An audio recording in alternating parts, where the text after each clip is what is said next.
All right, so good morning, everyone, and welcome to our session. So let's start with data today. All right, we have seen the definitions, the cloud computing, what are the resources, and what was the basic definition of all these things. We have also seen the purpose of learning this. So now, आज से you guys are going to start one exercise. All right, so the exercise is simple Google search. Now, throughout the course, I'm going to provide you several instructions that are to be carried along with always. All right. So it's not like a topic or it's not like a session कि ये session हो गया उसका थोड़ा practice कर लिया and you just that leave it behind. All right. Because the things that we are covering here are focused on your interviews. So what we want is you should be able to face the interview. Ultimately हमारा goal क्या है पता है क्या? हमारा goal है कि हमें 3 आवर्स बात करते आनी चाहिए प्योर टेक्निकल कंटेंट के ऊपर और ये जो बात है ये वन साइडेड नहीं होनी चाहिए this should be a conversation alright so if you are in a position that you can conversate with someone for 3 hours on a technical topic then you are good for any job location all right you can work on any job posting so it doesn't matter whether you are applying for MNC or you are applying for a startup it just matters कि तुमको पता कितना है because what happens is अब ये देखो ये 3 hours जो मैंने बोला ये एमएनसी का क्राइटेरिया होता है 40 minutes alright so there is an actual psychological study behind this तो कंपनीज जो काम करती है we are seen this people are data driven so how do they take decisions they take decisions based on data और उनका data कैसा होता है उनका डेटा होता है जो रिसर्चेस कैरी आउट होते हैं there are researches carry out throughout the world on different topics so depending upon these researches these people gather the insights alright हमने देखा था वाइट पेपर्स वगैरह होते हैं तो इन वाइट पेपर से जो इन्फॉर्मेशन इन्हें मिलती है they know that this is authentic information and depending upon that only ये अपना इंटरव्यू प्रोसेस डिजाइन करते हैं so there is this neurological study कि अगर तुम्हारा ब्रेन 40 मिनट तक किसी चीज पर बात करता है then you are not lying alright basically you can not lie for straight 40 minutes ऐसा इनका साइकोलॉजिकल स्टडी है in a conversation so there are people who can detect the lies within 5 minutes लेकिन when you form up yourself and when you brush up yourself तो तुम 5 minute तक sustain कर सकते हो 10 मिनट तक sustain कर सकते हो लेकिन the maximum limit for human lying is 40 minutes तो कंपनीज के जो टॉप लेवल के इंटरव्यू चलते हैं वो जाते हैं 40 मिनट्स प्लस तो अगर अपना इंटरव्यू 30 मिनट के ऊपर गया then you are surely going to be selected because ultimately you are conversating with someone on the right topic for the right amount of time unless and until सामने वाला वेला बंदा है और उसको टाइम पास करना है because then there are people in the hiring जिनको बस टाइम पास भी करना होता है so they just keep talking with you and they ultimately drag you down तो apart from those fellows if you can conversate for 40 minutes with someone then you are good in technical तो हमारा focus है कि हम 3 घंटा technical बातें कर सके अब अगर टेक्निकल बात करनी है तो एक चीज ध्यान में रखना है कि टेक्निकल बातों में कभी टेक्निकल नॉलेज काम में नहीं आता ऑलराइट टेक्निकल बातों में टेक्निकल मैनेजमेंट का नॉलेज काम में आता है you need the general knowledge regarding the technology to excel in that field alright तो ये नॉलेज हमारे पास कहाँ से आएगा what you need to do is you just need to go to your Google daily जाना है and you search for keywords there so the first keyword that you're going to search for is Amazon Web Services और एक search मारोगे तुम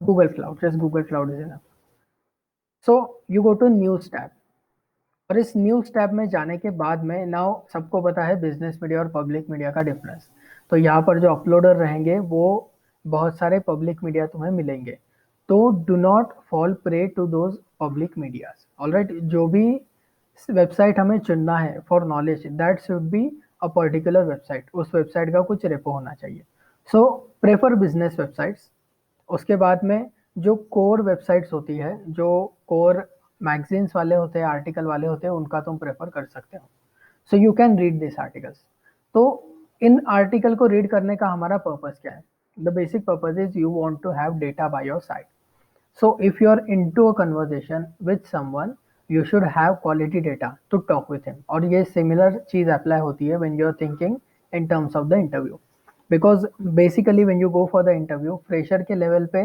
वो हमें as a fresher देखते हैं, तो वो हमें कुछ ट्रीटमेंट देते हैं स्पेशल।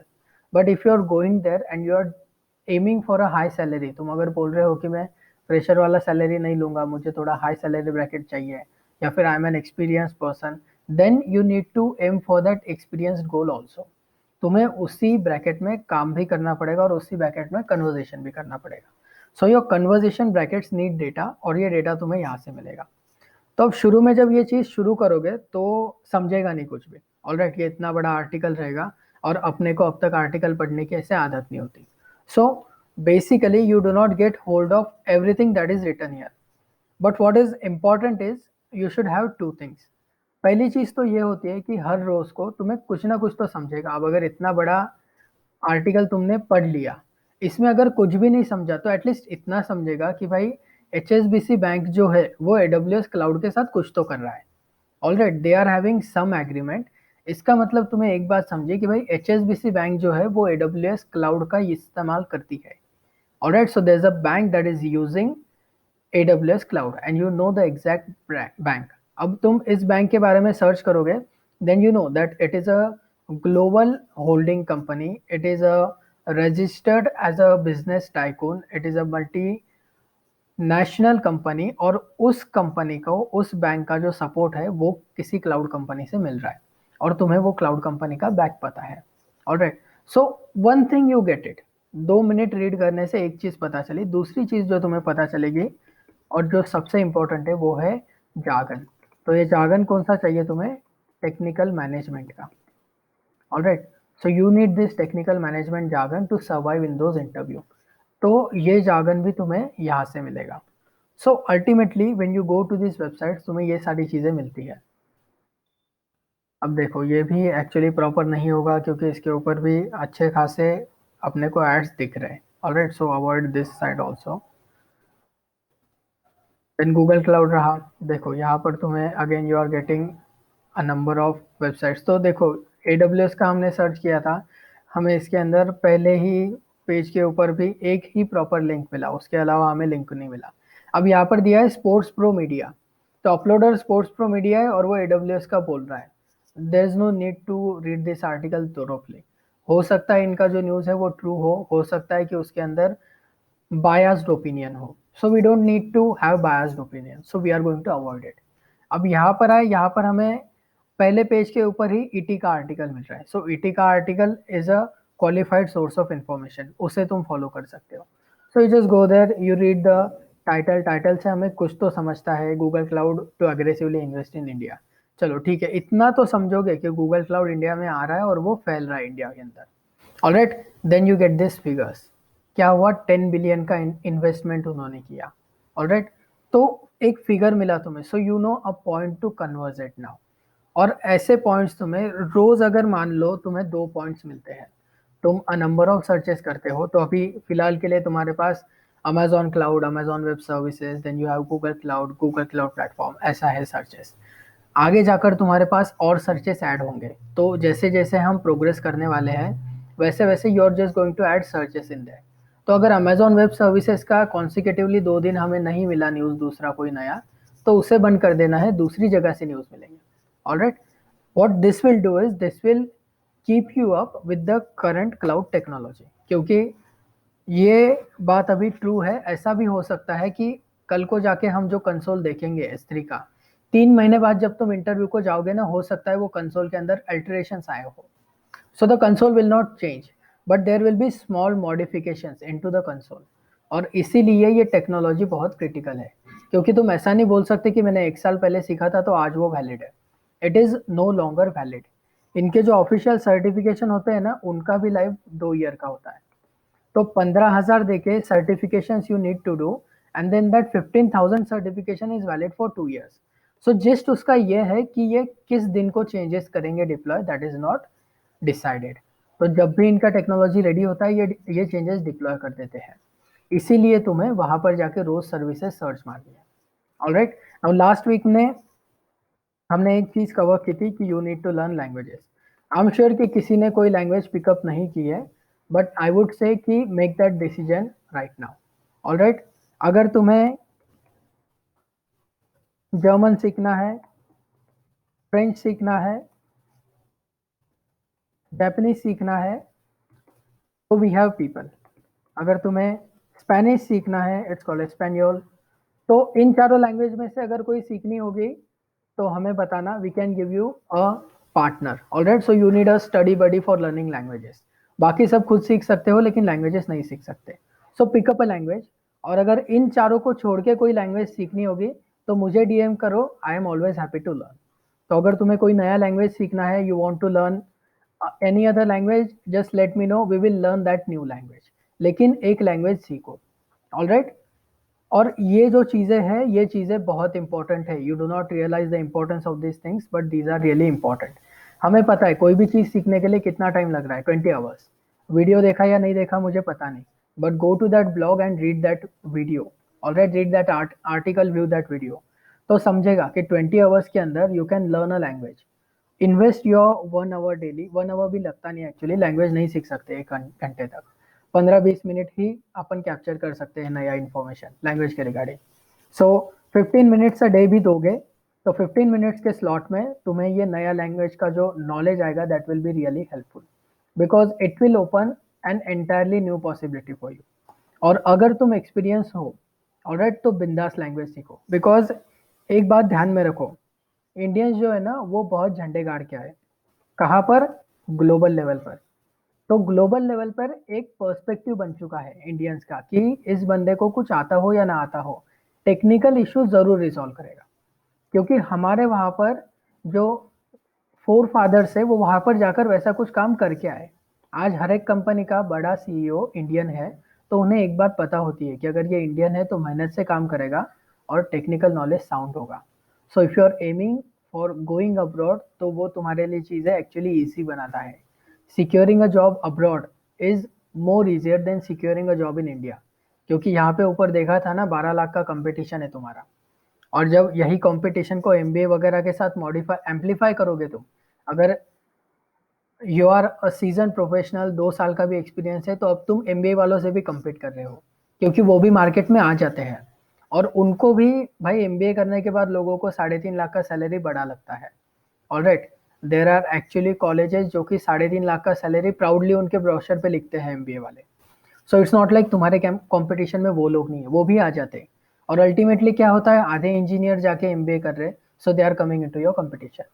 तो ये कंपटीशन स्किप करने के लिए फर्स्ट थिंग, डेली स्टार्ट करो, गूगल सर्च करना है। गूगल सर्च 5 मिनट का काम है तुम्हारा, 5 से 10 मिनट ये कर सकते हो। And then 15 minutes dedicate to one language, pick up one language, start learning it. तो ये तुम्हारा अभी कितना हुआ, 25 to 30 मिनट्स इसमें जाएगा। अभी भी तुम्हारे पास 1.5 घंटा बाकी है। ऑलराइट, अभी उस 1.5 घंटे में से 1 घंटा तुम्हें प्रॉपर अपना प्रैक्टिस करना है। So whatever we are going to cover, topic wise अगर मैं तुम्हें बताना चाहूँ ना, तो एक टॉपिक है हिस्ट्री का। उसका अगर पूरा प्रैक्टिस करने का है तो 5 मिनट लगते हैं। Alright, only 5 minutes. 5 मिनट के अंदर हमारा जितना सेशन होता है उतना session when you get at the professional level, तुम 5 मिनट के अंदर उसको एग्जीक्यूट कर सकते हो।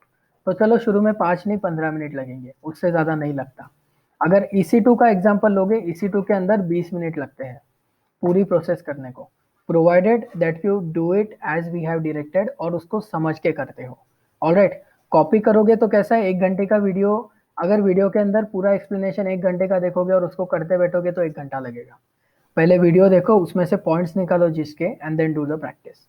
Alright, that will save your time and that will accelerate your momentum.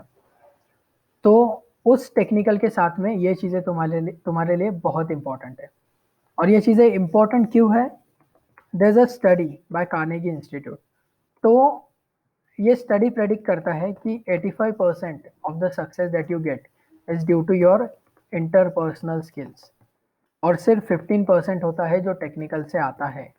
Alright, तो ऐसा मत सोचो कि we have join this course for cloud computing, तो भाई लैंग्वेज वैंग्वेज क्यों सीखने का या गूगल सर्च करके इन्फॉर्मेशन क्यों लेने का, जस्ट जो टेक्निकल है वो कंप्लीट करेंगे और उसके ऊपर लगेंगे, वैसा नहीं होता। ऑलराइट, वैसा नहीं होता। Let me tell you that there are people जो सर्टिफिकेशन लेकर जॉब में, जॉब मार्केट के अंदर वेले बैठे हैं, they are not securing job. तो उन्हें कंपनीज क्यों नहीं जॉब देती? क्योंकि सर्टिफिकेशन पे कोई भी भरोसा नहीं करता। ऑलराइट, आज तुम्हें जाकर भी ये बात पता है, you people are mentally sound in that domain, कि तुमने किसी ने पूछा नहीं कि भाई सर्टिफिकेट मिलेगा क्या, क्योंकि तुम्हें पता है कि सर्टिफिकेट मैटर नहीं करता। मैं देने को 4 कोर्स के 4 सर्टिफिकेट दे सकता हूँ, but you also know that दो सर्टिफिकेट्स डोंट मैटर। ऑलराइट। तो आई हैड अ फ्रेंड जो जॉनसन एंड जॉनसन में लगा, उसने उस कंपनी के अंदर 70 सर्टिफिकेशंस उठाए, certified by Johnson, and when he went to another company for employment उसे वो सर्टिफिकेशन नहीं मिले। तो ये जो कंपनी सर्टिफाइड होते हैं ना, उनका भी कोई वैल्यू नहीं होता मार्केट के अंदर। सिंपली स्पीकिंग, इन्फोसिस बोल देगा कि टेकएम वाला जो सर्टिफिकेट है वो हमारे यहाँ पर वैलिड नहीं है, we provide another methodology, we provide on another philosophy.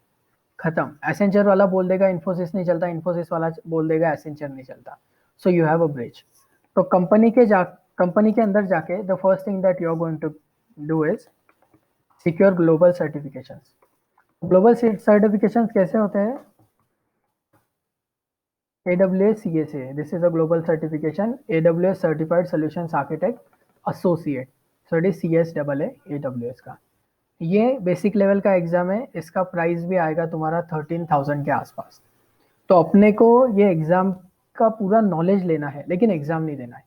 Alright. See ultimately what you need to do is interview crack करना है, कंपनी के अंदर जाना है। Once you get into the company, अगर तुम एसोसिएट आर्किटेक्ट के पोजीशन पे हो, if you are working as a cloud engineer, the company itself is going to give you money to get certified, क्योंकि अपने सर्टिफिकेशन का अपने से ज़्यादा उनको होता है फायदा। ठीक है। इनके होते हैं पार्टनर टियर, जैसे AWS पार्टनर टियर, जैसे GCP पार्टनर टियर। तो इन पार्टनर टियर का कंडीशंस होता है। कंडीशंस क्या होता है? पार्टनर टियर के लेवल है। तो एक लेवल का कंडीशन होगा कि you need 2 professional certificates and you need 5 associate certificates. तो इट डजेंट मैटर कि तुम इन्फोसिस हो या तुम एसेंचर हो या तुम एक स्टार्टअप हो, तुम्हारे पास अगर ये सर्टिफिकेट्स होंगे, इतने लोग होंगे सर्टिफाइड, तो तुम पार्टनर टियर में आ सकते हो। अगर इतने लोग नहीं होंगे certified, then you are of no use to them. उनका सिंपल क्राइटेरिया होता है, they are business people, so they are transparent. और इसी वजह से if you go into the company और तुम उसे उन्हें बोलते हो कि I want to be certified, वो कंपनी हंसी खुशी से तुम्हारा एक्सपेंस उठाता है। So the company is like, ठीक है, you take 1 hour daily, 1 our dedicate करो स्टडी करने के लिए, 2-3 महीने का टारगेट मिलता है हमको, 2-3 महीने के बाद एग्जाम शेड्यूल करो, एग्जाम क्लियर करो, एग्जाम क्लियर करने के बाद सर्टिफिकेट भी मिलेगा, और जो पैसे तुमने 13,000 15,000 भरे हैं सर्टिफिकेट के, वो कंपनी तुम्हारे अकाउंट में सैलरी के साथ डिपॉजिट कर देती है। So those things are coming to you for free. तो उसके अंदर पैसा इन्वेस्ट नहीं करना है। ऑलराइट। टाइम इन्वेस्ट करना है तुम्हें बस इन चीज़ों के अंदर, इन चीज़ों के अंदर टाइम इन्वेस्ट करोगे तो पैसा अपने आप तुम्हें मिलेगा। और ये अभी ये जो बातें होती है पार्टनर टियर वाली, ये बातें किसी को पता नहीं होती। ऑलराइट। हमारा एक स्टूडेंट है जो सर्टिफाइड है, so he is GCP certified professional architect, और इसने एक कंपनी के अंदर इंटरव्यू दिया। तो कंपनी वाला क्या बोल रहा है? कंपनी वाला बोल रहा है कि आई विल गिव यू 15,000, तू मुझे तेरा सर्टिफिकेट यूज करने को दे। सर्टिफिकेट यूज करने को अगर देगा, मैं 15,000 इंस्टेंटली तेरे अकाउंट में डिपॉजिट करूंगा। ये सर्टिफिकेट उसने फ्री में किया था, क्योंकि हमें उस तरह से कोड मिल गया था, तो उसने कूपन लगा के फ्री में सर्टिफिकेट कर लिया। अब उसे कंपनी बोल रही है 15,000 में सर्टिफिकेट दे, 2 महीने के अंदर या 1.5 महीने के अंदर मैं तुझे ऑफर लेटर देता हूँ। सो the company had need for the certification, तो इसने सीधा बोल दिया कि if you want the certification, पहले ऑफर लेटर दो, जैसे मैं ज्वाइन करूंगा सेम डे तुम्हें मेरे क्रेडेंशियल मिल जाएंगे for using my certificate. Because इसको पता था कि भाई ज़रूरत जो है वो पार्टनर टियर की है। अगर उनका पार्टनर टियर हो गया तो हो सकता है वो अपने को हायर करे, हो सकता है वो अपने को हायर ना करे। लेकिन अगर अपन कंपनी में जाएंगे और उसके बाद वो अपना सर्टिफिकेट यूज़ करेंगे, तो that is of no issue to us, क्योंकि उन्हें सर्टिफिकेशन की ज़्यादा ज़रूरत है। तो सर्टिफिकेशन के लफड़े में पड़ने का नहीं है। अभी अपने को टेक्निकल स्किल साउंड करना है और उससे ज़्यादा फोकस करना है इंटरपर्सनल पे, because that is the only way that you are going to crack the interviews. अगर ये नहीं रहा तो अपने को वही काम करना पड़ेगा जो लोग 7-7 12-12 घंटे करते हैं, and then they get minimum wages. So start doing this Google searches. इससे डेली अगर तुम डेटा कलेक्ट करने लगो, 2-2 टॉपिक भी मिले, तो लेट से तुम ये 4 महीने के लिए करते हो, 4 महीने के अंदर तुम्हारे पास 250 टॉपिक हो जाएंगे।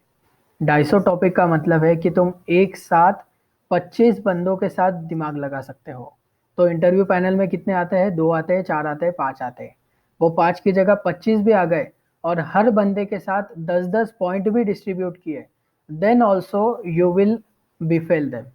Alright, then also you will succeed in the interview. So what you need to do is you need to have this small points. और ये स्मॉल पॉइंट्स एक साथ जमा नहीं होते। ऑलराइट, अपन क्या करते हैं, ऐसा सोचते हैं कि भाई आज का रह गया क्या, मैं संडे को बैठूंगा और सारे के सारे पॉइंट्स एक साथ लिख के कर लूंगा। Do not do that mistake. If you want to go into the upper league, daily का जो अपना रूटीन है वो रूटीन फिक्स कर लो। और हमने पहले ही कहा था कि you need to put in 2 hours. तो 2 घंटा डेली डालना है। तो उसी 2 घंटे में से तुम्हें ये टाइम डिमांड हो रहा है।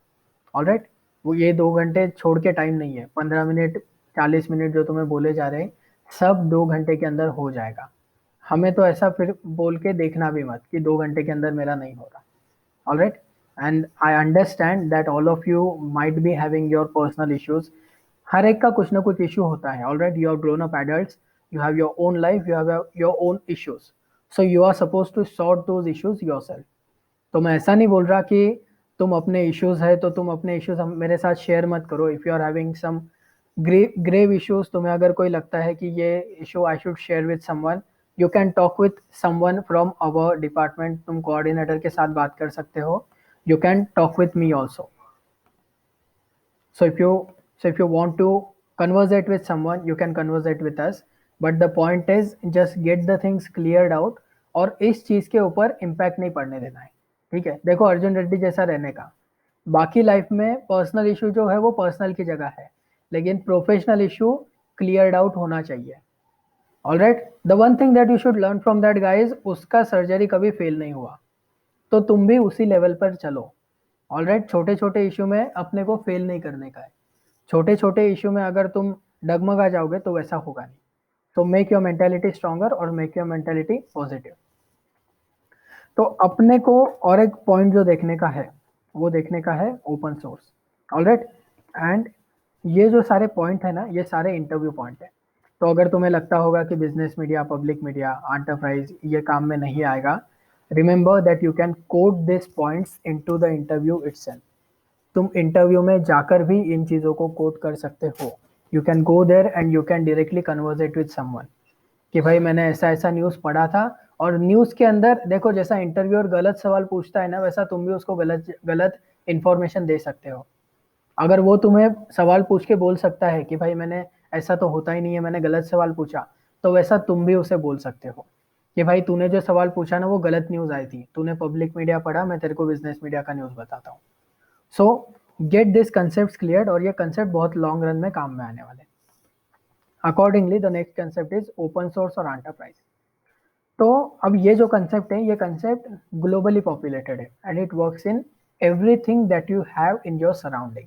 तो ये ऐसा नहीं है कि सिर्फ क्लाउड से रिलेटेड है और something like that, this is a global scenario. अब ये ओपन सोर्स वाला जो है ना, ओपन सोर्स तुमने सुना होगा, open source software, that's the only thing that we are aware about. But actually this is a philosophy. Open source और एंटरप्राइज एक फिलोसॉफी है। So let's go back to world war now. तो एक movie है, movie का नाम है imitation game. अगर किसी ने नहीं देखी होगी, then look at this movie, it's a beautiful movie. Alright, so there was a guy whose name was Alan Turing, और उस बंदे के ऊपर ये मूवी बेस्ड है। ऑलराइट, सो ये जो सारी चीज़ें हैं, मूवीज वगैरह, ये चीज़ें हमको एक रेफरेंस देती है कि what was happening at that point. So the plot of this story is like, एक वर्ल्ड वॉर शुरू है और वर्ल्ड वॉर के अंदर नाजीज जो है they are unstoppable.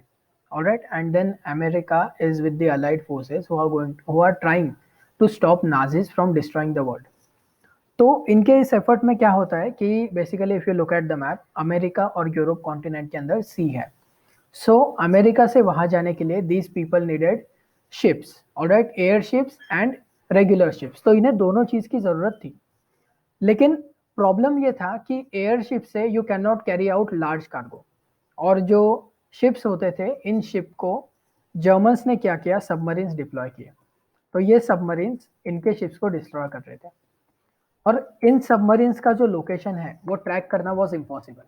Because obviously that time पे ये सारी चीज़ें जीपीएस वगैरह इतना डेवलप नहीं था। तो इनके लिए मुश्किल था उनको ट्रैक करना। और सबमरीन जो है वो सबमरीन का एक बिहेवियर होता है। सबमरीन का बिहेवियर है कि उसकी कैपेसिटी होती है ऑफ आवर्स। तो 9 आवर्स से लेकर 24 आवर्स तक, 48 आवर्स तक सबमरीन का कैपेसिटी होता है। तो उतने घंटे के लिए वो पानी में रह सकती है और उतने टाइम के बाद में वो सबमरीन जो है वो सरफेस ऑफ वाटर पर आती है। तो ऊपर आने के बाद में वो क्या करते हैं, सबसे पहले basic oxygen, obviously oxygen fill up होगा। पूरा ऑक्सीजन सप्लाई होने के बाद में if they want resupplies from the cavalry, उनके पास रीसप्लाईज आते हैं आर्मी से। एंड देन फाइनली उन्हें अगर कोई मैसेज एक्सचेंज करना हो तो मैसेज एक्सचेंज होता है। So what was basically happening is, ये जो सबमरीन है दे वर डूइंग एनक्रिप्टेड कम्युनिकेशंस। तो अब ये जो एनक्रिप्टेड कम्युनिकेशन हो रहा था इनका, ये कम्युनिकेशन डिक्रिप्ट करने के लिए American for not getting enough time, क्योंकि ये सबमरीन से एक दूसरे को बताते थे। अब देखो सबमरीन बहुत ज़्यादा फास्टली ट्रैवल नहीं कर सकता क्योंकि अंडर वाटर प्रेशर बहुत ज़्यादा होता है। सो शिप का लोकेशन इन्हें मिलता था, लेकिन शिप का लोकेशन मिलने के बाद में अगर ये अटैक नहीं कर सकते तो इनको अपने दोस्त को बोलना है कि भाई तू उसको अटैक कर। तो इसके लिए इनका कम्युनिकेशन होता था और ये कम्युनिकेशन होता था एनक्रिप्टेड। ये एनक्रिप्टेड कम्युनिकेशन डिक्रिप्ट करने के लिए एक टाइम विंडो होता था। उस टाइम विंडो के अंदर अगर वो डिक्रिप्ट नहीं हुआ तो तुम कुछ भी कर लो, तुम्हारे शिप को वो सबमरीन ट्रैक कर लेगा और डिस्ट्रॉय कर देगा। तो इस तरह से now American forces are now trapped और उनके पास कोई रास्ता नहीं है। तो उस वक्त पर ये जो बंदा था Alan Turing, this was actually a famous mathematician और उसको क्रिप्टोग्राफी का बहुत ज़्यादा नॉलेज था।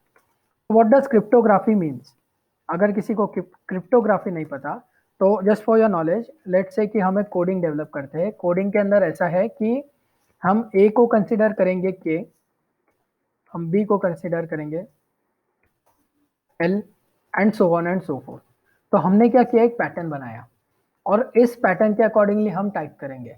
अब अगर मैं कुछ टाइप करता हूँ तो वो जिब्रिश हो जाएगा क्योंकि उसका कोई मीनिंग निकलेगा ही नहीं। Even if I type in exact current format, मैं अगर बस ये एलन ट्यूरिंग का नाम भी ये कोडिंग में लिख दूँ तो तुम पढ़ नहीं पाओगे क्योंकि वो पूरा हो गया अभी जीवर। तो ऐसे इसके एल्गोरिदम्स होते हैं क्रिप्टोग्राफी के, and they have designated algorithms, उसका पूरा स्टडी होता है। तो इस बंदे का क्रिप्टोग्राफी अच्छा था। So what he did is he created a machine. और वो मशीन क्या करता था, वो मशीन के अंदर ये इस टाइप के अंदर वो मशीन था। You can look at the back. तो यहाँ पर ये जो सारे हैं ना ये गियर्स है। तो ये गियर्स के अंदर you would submit the code और वो मशीन डिक्रिप्ट करने लग जाता था। और वो तब तक चलता था जब तक डिक्रिप्शन होता नहीं है। So once the decryption happens, वो मशीन एक प्रिंट आउट दे देगा और उसके साथ तुम्हें कोड मिल जाएगा, तो कोऑर्डिनेट मिल जाएंगे। तो इस बंदे को टास्क दिया गया वो मशीन बनाने का, ये सक्सेसफुली बनाता है। फाइनली वो डिक्रिप्ट करते हैं, डिक्रिप्ट करने के बाद में वो पूरा अटैक रोका जाता है। अब ये अटैक रोका जाने के बाद में it was a huge achievement actually. Alright, ये ब्रिटेन का था। तो ये अचीवमेंट बहुत हुआ and British people were really, British people पहले से ऑब्सेस्ड है। Alright, they look at the things objectively और वो वैसा डिसीजन लेते हैं। इसी तरह से ये डिक्रिप्ट होने की वजह से उनको पता चला कि now competition has tremendous demand. Competition जो है वो आगे जाकर अगर ये इतनी छोटी सी चीज हमें वॉर जिता सकती है, देन ऑब्वियसली अगर हम सोफेस्टिकेटेड कंपटीशन डेवलप करें then it is going to make tremendous benefit for our country, for humanity as whole. तो ये पहले, सबसे पहले कोई भी चीज अगर डेवलप होती है ना तो वो डेवलप होती है मिलिट्री में। यू लुक एट एनीथिंग जो मिलिट्री ग्रेड होता है ना, that is the best thing available. Military grade phone के ऊपर कोई फोन नहीं है, मिलिट्री ग्रेड लैपटॉप के ऊपर कोई लैपटॉप नहीं है। तो कोई भी चीज बनती है ना सबसे पहले मिलिट्री को जाती है। क्यों? क्योंकि वो डिफेंस है, वो रहेगा तो कंट्री रहेगा। इसी तरीके से बाकी के जो जो फिलोसॉफीज भी है, तो बिजनेस के फिलोसॉफीज जो है ना वो मिलिट्री से रूट होते हैं। Because basically militaries are the most discipline and the best organization. तो अगर बिजनेस को बेस्ट बनाना है तो मिलिट्री का प्रिंसिपल फॉलो करते हैं लोग। So what happened is governments ने डिसाइड किया कि let's do one thing, let's fund an project. और ये प्रोजेक्ट के अंदर क्या होगा, ये प्रोजेक्ट के अंदर there will be people who will be working on developing sophisticated computation. तो इस तरह से एक प्रोजेक्ट बनाया गया। उस प्रोजेक्ट के अंदर बेस्ट कैंडिडेट्स को हायर किया गया, जो कि अपने अपने फील्ड में they might be university teachers, they might be PhD ऐसे लोगों को जमा किया, and then there was this project.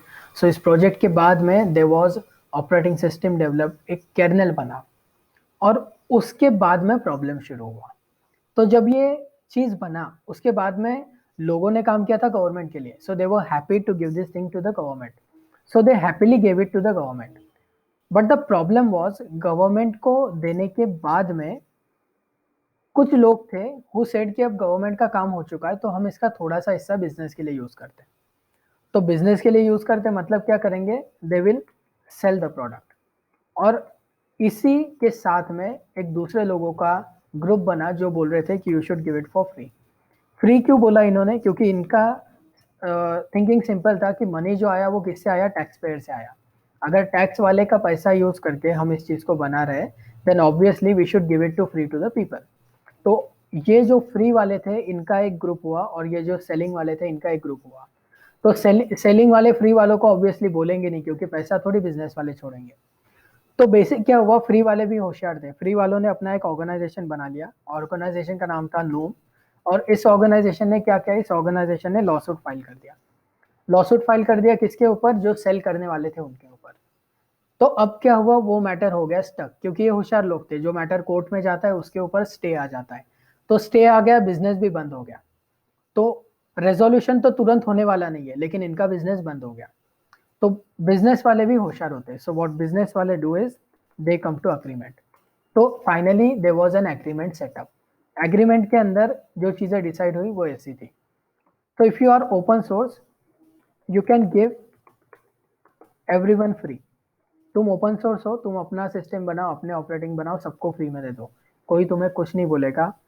Accept, अब क्लॉज लगाया बिजनेस वालों ने, except someone whose ripping off profits. तो अगर कोई तुम्हारे प्रोडक्ट के ऊपर प्रॉफिट कर रहा है तो तुम्हें उसे पैसा में देना पड़ेगा और उससे पैसा लेना पड़ेगा। तो ये चीज जो थी वो चीज लागू हुई ओपन सोर्स वालों के ऊपर। ये क्लॉज ओपन सोर्स वालों को मानने पड़े। तो इनका बेनिफिट था कि ठीक है हम सबको फ्री देंगे, और इन्हें भी वो चीज का सेंस बना कि अगर कोई अपनी टेक्नोलॉजी यूज करके, अपना नॉलेज यूज करके पैसे कमाने वाला है then let's cash money from that person. तो इस तरह से ओपन सोर्स वालों ने डील टाइप किया। And then there were clauses that were on enterprise end. तो एंटरप्राइज एंड के ऊपर क्या हुआ, sell everyone except those who are not making profit.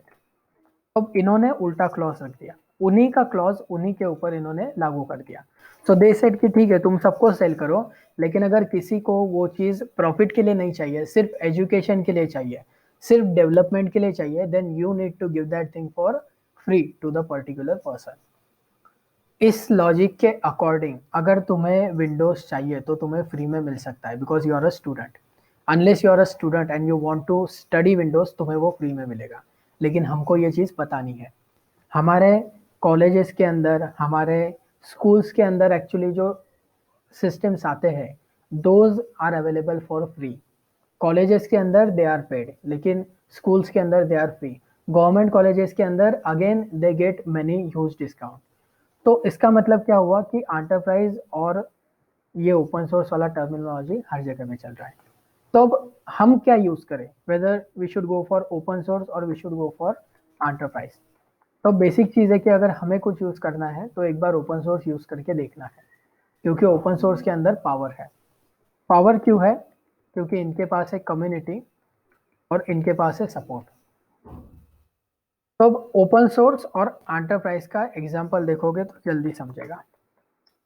This is the operating system that we are going to study. तो हम क्या सीखने वाले, हम सीखने वाले Linux distro. So what we are going to study is we are going to study POSIX। Alright, operating system हम सीखेंगे उबंटू, कर्नेल हम सीखेंगे लिनक्स। लेकिन हमारा जो ऑपरेटिंग सिस्टम है उसे जब हमें किसी को बोलना होगा कि what do you know, then you can say that I can work on POSIX compliant system. तो POSIX कंप्लायंस क्या होता है, let's go to it in a minute. पहले लिनक्स डिस्ट्रो देख लेते हैं। So if you search for here let's go for Linux distro tree. Yes.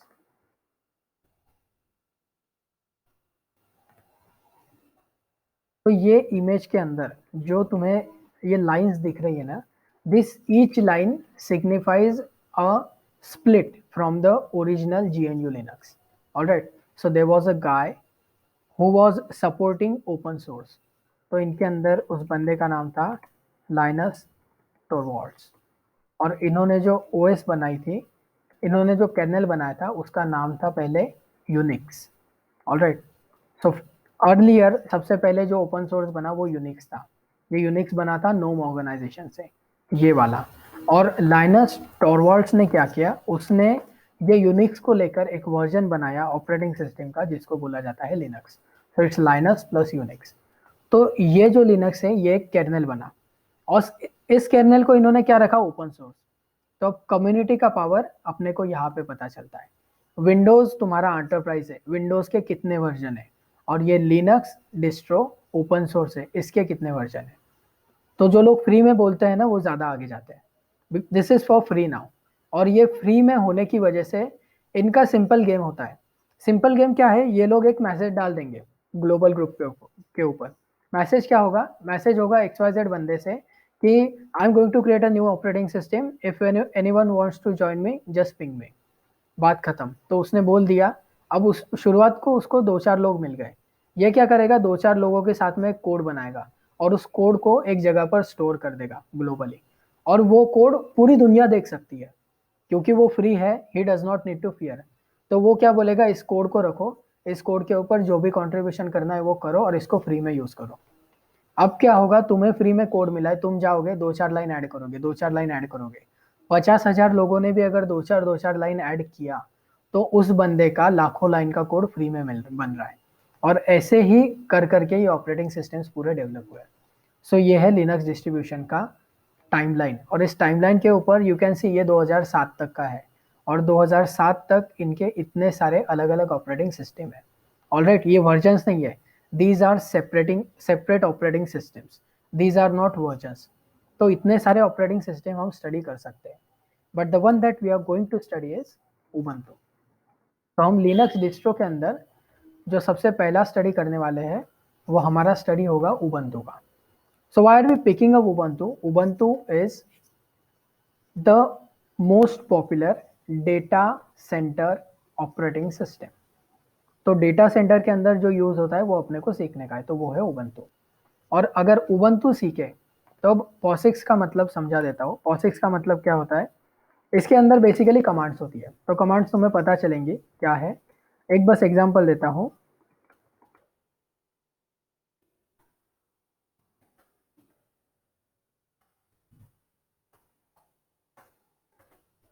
ये 2 commands है. Now look at this 2 commands. ऊपर का कमांड है sudo apt install git, नीचे का है sudo yum install git. दोनों कमांड्स के अंदर बस एक एक टर्मिनोलॉजी का डिफरेंस है, एक लाइब्रेरी का डिफरेंस है, बाकी दोनों कमांड सेम है. इसे बोलते हैं पॉसिक्स. पॉसिक्स मतलब तुम अगर एक ऑपरेटिंग सिस्टम सीख जाते हो then you can use the commands of the same operating system on the other operating system with minimal modification. Alright. तो पॉसिक्स का एक्चुअल मीनिंग होता है पोर्टेबल ऑपरेटिंग सिस्टम, लेकिन हमारा जो मीनिंग है वो मीनिंग है कि उसके जो कमांड्स हैं वो कमांड्स अल्टरनेटिवली यूज हो सकते हैं. व्हाट दिस मीन्स इज, तुम अगर उबंटू सीखते हो और तुम्हें इंटरव्यू में सामने वाला पूछता है कि can you work on Red Hat, can you work on CentOS, तो तुम उसे आंसर दोगे कि I can work on any POSIX system. ठीक है. अगर उसे समझेगा कि पॉसिक्स क्या है तो तुम्हें हायर कर लेगा, अगर नहीं समझेगा तो भी हायर कर लेगा, क्योंकि उसको पता है कि इसको अभी से वो चीज़ पता है जो मुझे नहीं पता. क्योंकि अगर तुम बोलते हो ना कि हाँ मुझे रेड हैट आता है, सेंटोस आता है, तो एक फॉलोअप क्वेश्चन आता है. फॉलोअप क्वेश्चन होता है कि विच वर्जन. अब विच वर्जन क्यों इंपॉर्टेंट है, क्योंकि हर वर्जन के साथ में ऑपरेटिंग सिस्टम में कुछ डिपेंडेंसी ऐड होती है, कुछ कम होती है, कुछ चीज़ें नहीं होती है, कुछ चीज़ें एब्सोल्यूट हो जाती है. तो अब ये सारी चीज़ों के मॉडिफिकेशन की वजह से तुम्हें वो वर्जन का सवाल पूछता है, तो उसका जो सवाल है वो जस्टिफाइड है, लेकिन तुम्हें उसे वो आंसर देना है जो उसे नहीं पता. सो यू टेल हिम कि I can work on any POSIX system, you can give me CentOS, Red Hat, whatever you want. क्योंकि तुम्हें पता है कि तुम्हें उबंटू आता है. Even if you do not know Red Hat, Red Hat के कमांड्स गूगल करो ना, just Google two things, make directory in Ubuntu, दूसरा सर्च मारने का make directory in Red Hat. देखो कमांड मिल गए तुमको। इसका कमांड क्या दे रहा है, mkdir डायरेक्टरी का पाथ, इसका कमांड क्या दे रहा है, mkdir। तो फर्क ही क्या बचा, इज देयर एनी डिफरेंस, नहीं है। और रेड हैट लोग इसके लिए सीखते हैं क्योंकि उन्हें ये चीज पता नहीं होती। If you just learn Ubuntu you can obviously switch on to Red Hat, there is no big thing about it. तो अपने कोर्स में I am going to teach you Ubuntu and then the assignments will be on Red Hat. तो तुम्हें Ubuntu सीखना है, उसकी practice करना है, उसके बाद में AWS में जाने का, रेड हैट का सिस्टम लेने का और उसके ऊपर प्रैक्टिस करने का। You do not need to pay a extra dime for studying Red Hat. और रेड हैट का फीस अलग से कितना लगता है, ये तुम्हारी बैच के अंदर एक स्टूडेंट है, उसे पूछो। Alright, so this happens, people cash in money. तो अब रेड हैट का पैसा क्यों लगता है वो समझ लो। हमने यहाँ पर एक कंडीशन देखा था, कंडीशन वाज ओपन सोर्स सबको फ्री देगा except someone who is ripping off profit. तो Red Hat is an organization that is ripping off profits. Red Hat जो है वो यहाँ पर देखो, एंटरप्राइज ओपन सोर्स सॉल्यूशंस। तो एंटरप्राइज ओपन सोर्स क्या होता है, एंटरप्राइज ओपन सोर्स मतलब पैसे रिप ऑफ करना यूजिंग ओपन सोर्स। तो इसी का मतलब है कि इसके पैसे लगेंगे। ऑलराइट, इसीलिए रेड हैट के पैसे लगते हैं।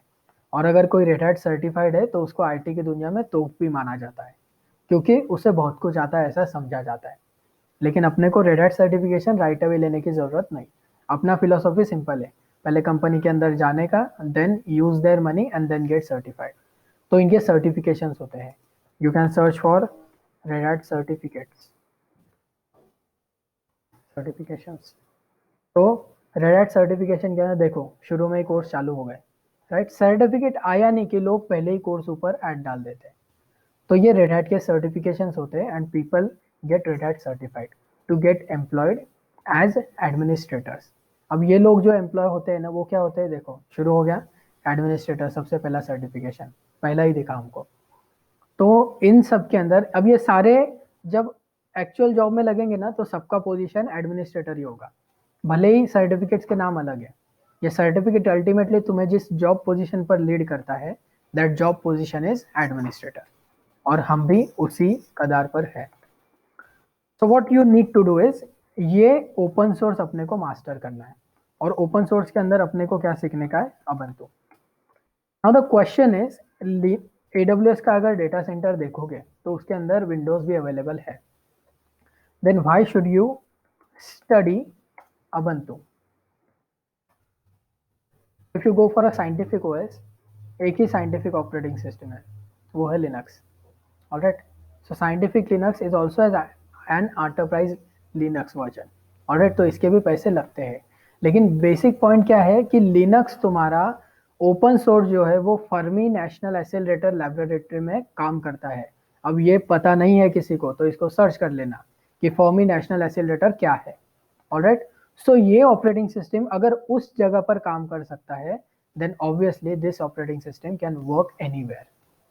तो इसीलिए हमको इस कर्नेल के ऊपर जो ऑपरेटिंग सिस्टम बेस्ड है उसे सीखना है and we are going to study Ubuntu. क्योंकि कोई भी बंदा दुनिया का तुम्हें विंडोज ऑपरेटिंग सिस्टम साइंटिफिक है या फिर मैक है ऐसा नहीं बोलेगा।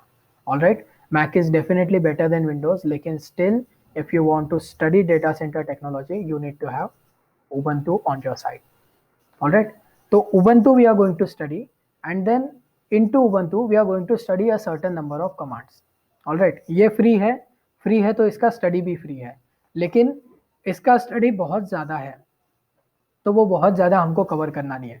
What we need to study is a minimal portion, a number of accounts only, a number of commands only. उतने कमांड स्टडी कर लेंगे, we are good with our accounts, then we can face anything.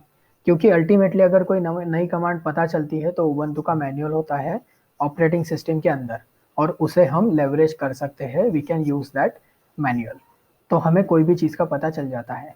तो पागल जैसा हमको हजार command 500-500 command का रट्टा मारने की जरूरत नहीं है।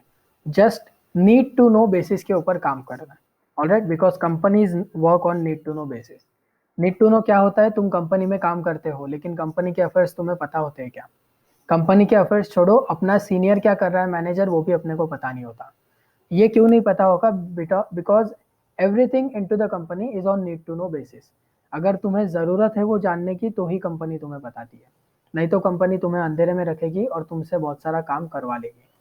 तो अगर वो नीड टू नो बेसिस पे काम करते हैं तो हम सीखेंगे भी नीड टू नो बेसिस पे। तो हमारा नीड टू नो बेसिस 40 से 50 कमांड के अंदर कवर हो जाता है।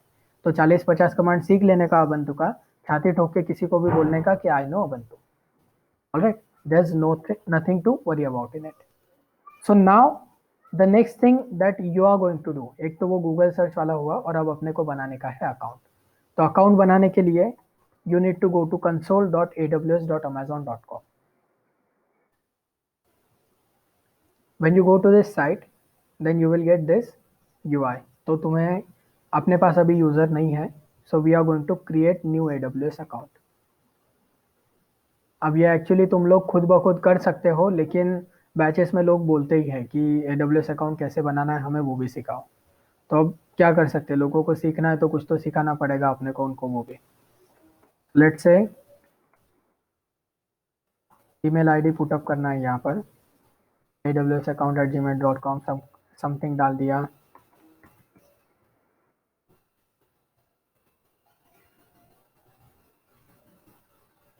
पासवर्ड इनपुट कर दिया, AWS account name you can give or you can leave blank. Then you click on continue. Okay. AWS account continue. अरे भाई किसी ने ऑलरेडी कुछ करके रखा है यहाँ पर है। लेट सपोज कि ये ईमेल आईडी नहीं होगा किसी का। Okay, so that email ID is not registered. So what I'm doing basically is giving you fake account information for just walking you through the trial. So इसके बाद में तुम्हें ये अकाउंट टाइप मिलेगा, प्रोफेशनल नहीं सिलेक्ट करना, select personal year. Personal के अंदर you need to input all the document, all the details year. Details input करने के बाद में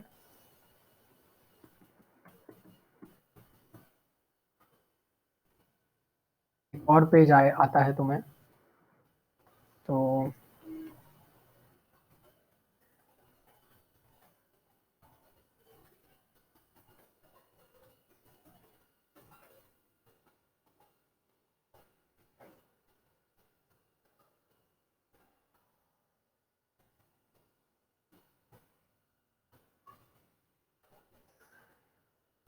and then you get this page.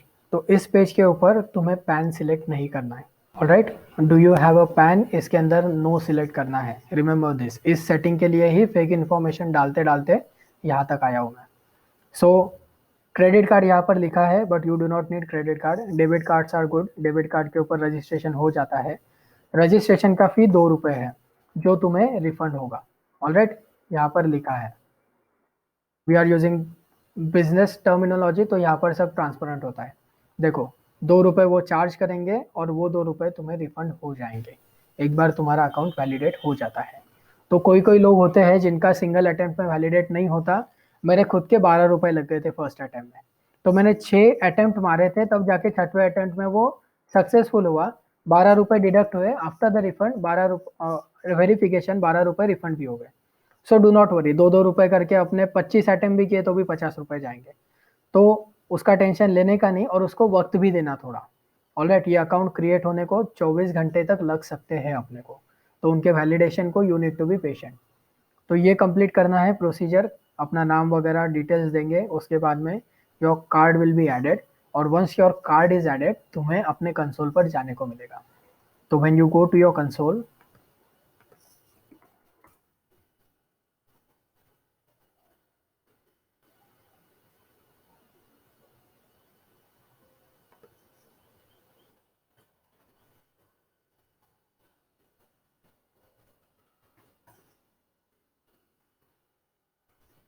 जब भी साइन इन करोगे रूट यूजर से साइन इन करना फॉर नाउ। आगे जाकर आईएएम का सर्विस जब हम कवर करेंगे तब तुमको आईएएम साइन इन भी करना पड़ेगा। अभी के लिए you are going to sign in as root user. Root user मतलब जिस अकाउंट से हमने ईमेल बनाया है उसी अकाउंट से हम साइन इन करते हैं।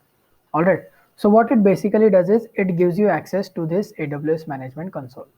और ये मैनेजमेंट का कंसोल का जब एक्सेस मिलेगा, now you have all of the power of the AWS।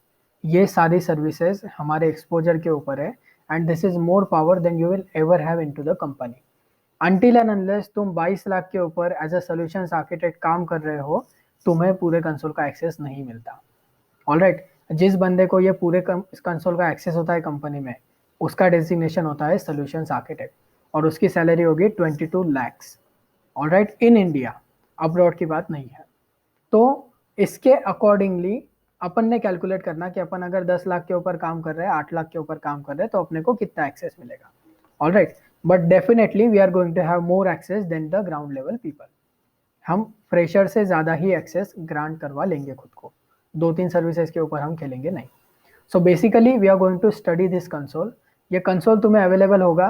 Console available होने के बाद में just do one thing, click on EC2। EC2 पे क्लिक करने के बाद में you will be redirected to a console. अब ये आया EC2 का कंसोल। पहला जो था that was called AWS management console, this is called AWS EC2 console. Instances के ऊपर जाना है। एक्चुअली डू वन थिंग, ये तुम्हारे लिए कॉम्प्लिकेटेड हो जाएगा फर्स्ट टाइम को। Let's keep the thing simple, और पहले चले जाओ S3 के ऊपर, क्योंकि ये सिंपल है। S3 के ऊपर बस क्लिक करोगे तो तुम इस अकाउंट के ऊपर आ जाओगे। अगर यहाँ पे क्रिएट बकेट का ऑप्शन तुम्हें आता है तो समझ जाना कि तुम्हारा अकाउंट एक्टिवेट हो गया। अगर तुम्हें क्रिएट बकेट का ऑप्शन नहीं आएगा ना, और अगर बकेट क्रिएट नहीं कर पाओगे, तो समझ लेना कि अपना अकाउंट अभी एक्टिवेट हुआ नहीं है। तो वो एक्चुअली यहाँ पे तुम्हें एरर देगा। एरर होगा कि your payment details are not verified yet, please wait for 24 to 48 hours और ट्राई बैक अगेन। तो अगर अपने को ऐसा एरर आता है, तो पहले तो 24 घंटा कुछ करने का नहीं, अगर उसके बाद भी एरर आता है तो पेमेंट मेथड को रीट्राई करके देखना। Alright right? और वैसे अपने को प्रॉपर उनका ईमेल भी आ जाता है कि your payment method is not verified. तो तुम्हारा अकाउंट एक दिन में बनेगा, या किसी किसी के अकाउंट को ट्रबल आता है तो किसी किसी को एक एक वीक भी लग जाता है। ऑलराइट, तो ट्राई करो कि आज ही प्रोसेस इनिशिएट कर दो, क्योंकि अगर बन गया तो कल तक अकाउंट बन जाएगा, और जितने आगे जल्दी यू विल हैव अकाउंट, उतने जल्दी you can start practicing. So basically that's your process for creation of AWS account. तो ये AWS अकाउंट का जो कंसोल है, इसका जो बेसिक्स है वो सबसे पहले बेसिक्स देख लेते हैं, because you are going to ultimately have it. So here is your services panel. So these services are segregated under the proper domains. तो डोमेन क्या है? डोमेन है कंप्यूट, तो इसके अंदर प्रोसेसिंग सर्विसेज है। डोमेन है स्टोरेज, इसके अंदर स्टोरेज है। देखो यहाँ पर ब्लॉकचेन भी है, एनालिटिक्स भी है, मैनेजमेंट गवर्नेंस भी है, IoT भी है। Alright, so each and every service is segregated under the proper domain, और वो डोमेन के अंदर जो सर्विस है वो अपने को वहाँ पे जाके मिल सकती है, और you can just go here and search for the service. तो अगर यहाँ पर क्लिक करेंगे ऊपर के सर्च बॉक्स में, तो वहाँ पे क्लिक करने के बाद में हमको वो सर्विस भी मिल सकती है। Then you have resource groups, अभी तो ये नहीं समझेगा, तो इसको IIM के बाद देखेंगे हम। नाउ लेट्स कम हियर, यहाँ पे आने के बाद में this is your my account information, इसमें बेसिक्स पता चलेगा अपने बारे में। My organization, you do not have professional account तो तुम्हें माई ऑर्गेनाइजेशन नहीं आएगा maybe. Alright, personal account को वो नहीं आता है, मेरा प्रोफेशनल अकाउंट है, इसके लिए मुझे वो आया है। Then you have service quotas. Service quota का रिक्वेस्ट जब EC2 सीखोगे तब हमें देना पड़ेगा। तो क्या होता है कि आई टोल्ड यू कि तुम जाकर अकाउंट बना दो। अब अकाउंट बनाएंगे और क्लाउड का यूज करेंगे तो फिर हमें पैसे क्यों नहीं लग रहे? Right, the first thing is cloud के अंदर मॉडल कौन सा है? पे एज यू गो। सो ये क्वेश्चन एक्चुअली तुम्हारे मन में आना चाहिए था कि अगर pay as you go model cloud के ऊपर है, तो मैं जब अकाउंट बनाऊंगा तो अकाउंट बनाने के बाद में will I not need to pay the resources? जब रिसोर्स यूज करूंगा तो उनके लिए पे करना पड़ेगा। मन में ख्याल नहीं आया क्योंकि अपने सेशन का रिवीजन हुआ ही नहीं था। Alright, so get the concept clear. Concept अभी भी क्लियर नहीं है पहले। तो पे एज यू गो मॉडल है, लेकिन we can use AWS because AWS ने फैसिलिटी दिया है हमारे लिए। तो ये लोग भी फ्री बोलना चालू किए देखो। तो जहां पर भी फ्री आता है ना, कंपनीज वगैरह जो होती है ये फ्री में करती है। तो फ्री में क्यों कर रहे हैं? Because they want to expand their business, और ये बिजनेस एक्सपांड हो रहा है फ्री के साथ में। तो ये जो फ्री दे रहे हैं अपने को, ये क्या है? This is 12 months of certain resources, और वो सर्टन रिसोर्सेस कौन से हैं ये यहाँ पे जाके तुम्हें पता चलेगा। ऑलराइट, सो अगर EC2 यूज करते हो तो 750 आवर पर मंथ दिया है। एक मंथ के आवर्स कैलकुलेट करो, दे आर लेस देन 750। तो इन लोग एक मंथ का आवर अगर n नंबर आता है तो उस n नंबर से ज्यादा 750 आवर्स क्यों दे रहे हैं? इसका टर्मिनोलॉजी इसी टू पढ़ेंगे तभी समझेगा, अभी समझेगा नहीं। लेकिन अगर लॉजिक लगा सकते हो तो लगा के देखो कि ये 750 आवर्स पर मंथ क्यों बोल रहे हैं हमको EC2 के लिए। देन यू हैव S3 का 5 GB स्टोरेज फ्री मिलेगा, और 5 GB हम कभी यूज भी नहीं करने वाले आसपास। Then you have RDS। तो इनके सारे सर्विसेज का सर्टन जो कैपेसिटी है that is available for free for your study. तो हम इस चीज को यूज करने वाले, that's why we do not need to worry about our bills. तो ये जो बिलिंग डैशबोर्ड है इसके बारे में हमें अभी वरी नहीं करना है। But further on when we go to visit the big data section, big data के अंदर we are going to use the services which are going to cost us money, and at that time we need to be cautious about what resources and for how much time we are using them. So ये जो सारी services है you can look at it. तो ये पूरा list दिया है उन्होंने, what are the services, and then इसका एक्चुअली एक PDF भी आता है, तो वो PDF भी तुम पढ़ सकते हो for what are the services that are available for free. तो ये सर्विसेज का ना एक लिमिट है, और वो लिमिट के साथ साथ उनके कुछ टीयर्स एसोसिएटेड है। टीयर्स का मतलब क्या होता है? टीयर्स का मतलब होता है कि EC2 है, EC2 क्या है? प्रोसेसिंग। प्रोसेसिंग मतलब सर्वर, सर्वर मतलब कैपेसिटी। अगर कैपेसिटी है तो इसका मतलब टाइप्स भी होंगे, और टाइप्स का मतलब है सेग्रीगेशन। तो अब सिंपल सी बात है कि अगर वो तुम्हें 750 आवर्स बोल रहे हैं, तो 750 आवर कौन से टाइप के बोल रहे हैं वो उन्होंने तुम्हें नहीं बोला। तो EC2 से लेकर देखो लॉजिक लगाते लगाते हम टाइप पे गए, और टाइप के ऊपर से हमें पता चला कि हमारे पास जो टाइप है वो एक ही है, और वो टाइप है T2 माइक्रो। तो इस टाइप का इंस्टेंस तुम यूज कर सकते हो 750 घंटे के लिए। हर महीने को ये कोटा रिफ्रेश होता है। बट व्हाट हैपेंस इज, इसके अंदर दूसरे टाइप भी है। So there are different types of instances. So let's say तुम्हें C4 लार्ज इंस्टेंस यूज करना है, ये अलग टाइप का इंस्टेंस है, ये हाई एंड इंस्टेंस है। तो अगर ये इंस्टेंस यूज करना है तो इसको नहीं कर सकते। क्यों नहीं कर सकते? बिकॉज तुम क्या यूज कर रहे हो, तुम फ्री टियर यूज कर रहे हो। तो वो तुम्हें पहली बात बोलता है कि भाई एक बात तो ये है कि तू ये इंस्टेंस यूज नहीं कर सकता, क्योंकि ये फ्री नहीं है। अगर इसे यूज करेगा तो तुझे पैसे देने पड़ेंगे। और दूसरी बात होती है कि there are certain number of instances only. तो C4 अगर लॉन्च भी कर दिया तो एक या दो लॉन्च कर पाओगे, और हमें ज़रूरत होती है कम से कम 6 मशीन्स की, क्योंकि we need to create a big data cluster, और बिग डेटा क्लस्टर 6 मशीन के नीचे नहीं बनेगा। तो जब 6 मशीन की ज़रूरत है और वो भी हाई एंड वाले मशीन चाहिए, तब हमें क्या करना पड़ता है, यहाँ पे जाना पड़ता है सर्विस कोटा में, and we need to raise a request. तो रिक्वेस्ट हम किसको रेज करते हैं? Now we are speaking with AWS। So we raise a request to AWS and we tell them that we have a need for 6 servers of C4.large type. उसके बाद में we need to give them purpose. So we tell them कि we need these instances for big data POC purpose. जब हम उन्हें ये चीज़ बोलते हैं तब उन्हें पता है कि POC क्या है, उन्हें पता है कि बिग डेटा क्या है, और उन्हें इंस्टेंस के टाइप के ऊपर से समझता है। तो AWS के अंदर बहुत सारे टाइप है इंस्टेंसेस के EC2 में। मुझे भी पूरे इंस्टेंस के टाइप नहीं पता, ऑलराइट, क्योंकि हर एक के अंदर, हर टाइप के अंदर सब टाइप है, उस सब टाइप के अंदर सब टाइप है। ऑलराइट, इसी में देख लो, ये जैसा C4 है ना, वैसा C2 भी होगा। ये जैसा लार्ज है वैसा माइक्रो नैनो भी होगा। उसके अंदर एक्स्ट्रा लार्ज भी होगा, उसके अंदर भी ऑप्टिमाइज्ड प्रोविजन ऐसे होंगे। सो प्रैक्टिकली स्पीकिंग मुझे भी सारे इंस्टेंसेस का आइडिया नहीं, बट आई नो कि अगर मुझे कोई इंस्टेंस चाहिए तो उसका सिलेक्शन कैसा करना है। So what is important is selection criteria. और जब तुम उनको ये C4 लार्ज या फिर M4 लार्ज दोगे तो उन्हें पता है कि जो यूज केस तुम बोल रहे हो बिग डेटा का, उसी के लिए तुम्हारा इंस्टेंस कैपेबल है। एक बार रिक्वेस्ट जनरेट करके देखो, T2 माइक्रो यूज करना है बोलना बिग डेटा के लिए, तो वो उधर से गाली देगा, बोलेगा भाई तू मेरे को बता रहा है कि T2 माइक्रो के ऊपर बिग डेटा चलता है क्या? ऑलराइट, क्योंकि उसको पता है the terminology that you are using whether it is correct और नॉट। क्योंकि even if it is a support centre, वो AWS का सपोर्ट है, और AWS के सपोर्ट इंजीनियर का सैलरी 8.5 लाख होता है। तो वहां पे जाने के लिए भी बहुत नॉलेज लगता है। सो दोज गाइज नो कि तुम्हारा जो पर्पस है रिक्वेस्ट का, वो रिक्वेस्ट का पर्पस कितना ट्रांसपेरेंट है, and what is your understanding of that request. उसी के हिसाब से they are going to give you response. तो ये रिस्पॉन्स तुम्हें मिलेगा उनकी तरफ से, and then your quota request will be updated. तो अब तुम 6 इंस्टेंस लॉन्च कर पाओगे, 6 मशीन तुम लॉन्च कर पाओगे, due to which service quota escalation. तो अभी तुम्हारा एस्केलेशन हो गया। Then you have billing dashboard. Billing dashboard के ऊपर अपने को अपना बिल मिलता है और उस बिल का प्रेडिक्शन मिलता है। Alright, so right now if I have consume no resources, then मेरा बिल वो जीरो प्रेडिक्ट करेगा। अगर मैंने रिसोर्सेज कंज्यूम किया है तो दो बिल आते हैं यहाँ पर। एक आता है मंथ टू डेट, इसका मतलब इस मंथ की शुरुआत से अब तक कितना रिसोर्स एक्सपेंड हुआ। उसके बाद में दूसरा फोरकास्ट आता है, तो फोरकास्ट बोलेगा कि भाई पूरे महीने में तो कितना यूज करेगा।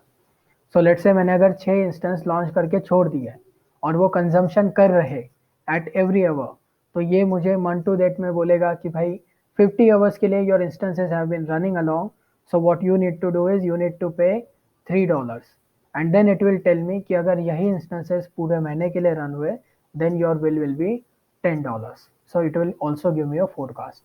सो this is a intelligent system. तो इसमें अपने को दोनों चीज़ें पता चलती है। और उस बिलिंग के अंदर ऑल्सो यू हैव सब services like cost explorer. This is one of the services of the CSAA category, तो वो भी इसके अंदर कवर होता है। Then you have all this things, security credentials वगैरह, and then now this is the important thing. तो ये है reason. Alright, what AWS has done is, now what we are studying is global infrastructure. Global infrastructure किसका? AWS का।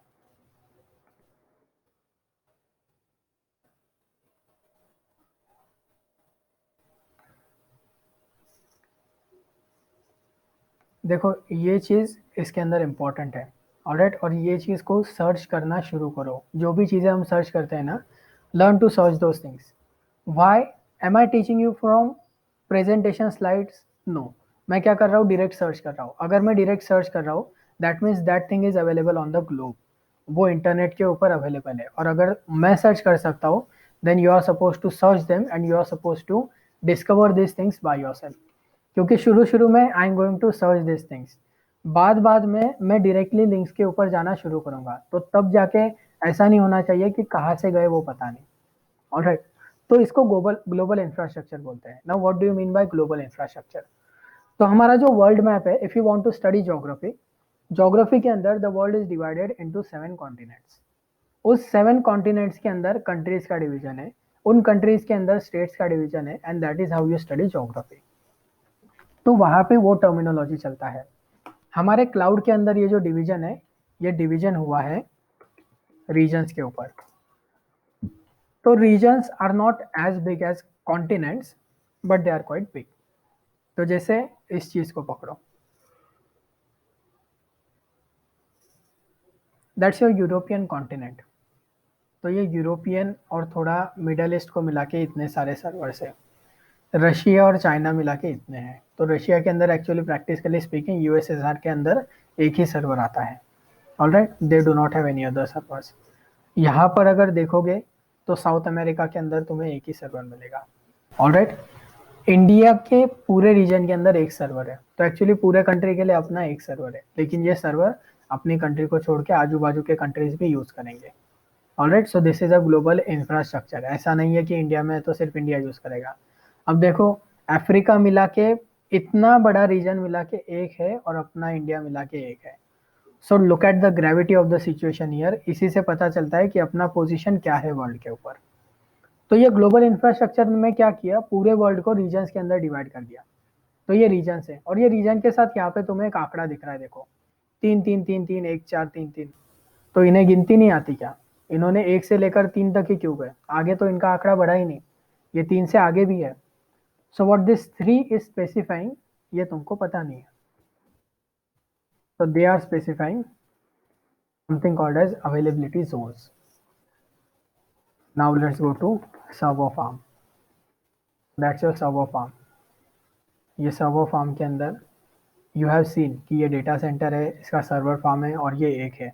तो ये जो एक लोकेशन है ना, इस लोकेशन को बोला जाता है सिंगल अवेलेबिलिटी जोन। और ऐसे मल्टीपल एजी होते हैं एक रीजन के अंदर। So when you say that you have one region into India, it is actually telling कि इसके अंदर 3 डेटा सेंटर है, और वो तीनों डेटा सेंटर मुंबई के अंदर होंगे क्या? नो। Alright, not guaranteed. यहाँ पे देखो, Asia Pacific you have Mumbai. सो ये मुंबई है, लेकिन मुंबई के अंदर भी 3 डेटा सेंटर है। वो 3 डेटा सेंटर कहाँ पर है, लोकेशन नहीं पता। ऑलराइट, तुम बोलोगे मुझे लोकेशन चाहिए, लिखोगे एडब्ल्यूएस को, एडब्ल्यूएस नहीं देगा तुम्हें लोकेशन। लेट्स एक्सप्लोर क्यों नहीं देगा। आज के वर्ल्ड में डेटा का इंपॉर्टेंस है, सबको पता है।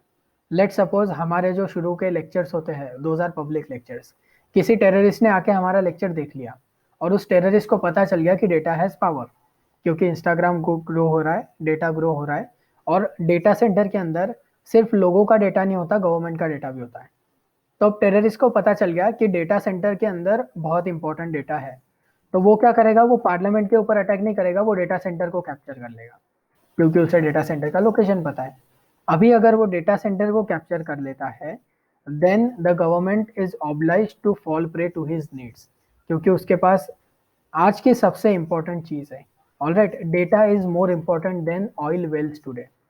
अरब एमिरेट्स जिसके लिए फेमस है, उसको वो है ऑयल। ऑयल की वजह से वो देश रिच है। और आज बोला जाता है कि ऑयल से इंपॉर्टेंट अगर कोई चीज होगी तो वो डेटा है। ऐसे हालात में अगर किसी को डेटा सेंटर का ही पता चल गया, तो वो तो वहां पे जाके हाईजैक कर लेगा। अच्छा बंदा, टेररिस्ट छोड़ो, अच्छे बंदे को भी अगर स्कीम मिल गया तो वो भी जाके कर लेगा। Alright, once in a lifetime opportunity. So due to this perspective, अब उनका सिर्फ ये पर्सपेक्टिव नहीं है, दे हैव मल्टीपल पर्सपेक्टिव्स। लेकिन इन सारी चीज़ों की वजह से डेटा सेंटर का जो एग्जैक्ट लोकेशन है, दैट इज़ नॉट स्पेसिफाइड। तो इसी के लिए उन्होंने बोला है मुंबई, लेकिन हो सकता है वो पूना में हो सकता है बैंगलोर में कहीं भी हो सकता है मुंबई के ही सबर्बन में हो, या फिर सी में ही डेटा सेंटर बना दिया। ऑलराइट, लेकिन they are not disclosing the location. Location disclose ना करने का रीजन वो है। तो इस तरह से इन्होंने रीजन्स बनाए, रीजन्स के अंदर अवेलेबिलिटी जोन्स बनाए। अब इनका कंपैरिजन हमारे सर्विसेज में कहाँ पे आता है? So whenever you study XYZ AWS service, that study is going to be, that service is going to be one of these types.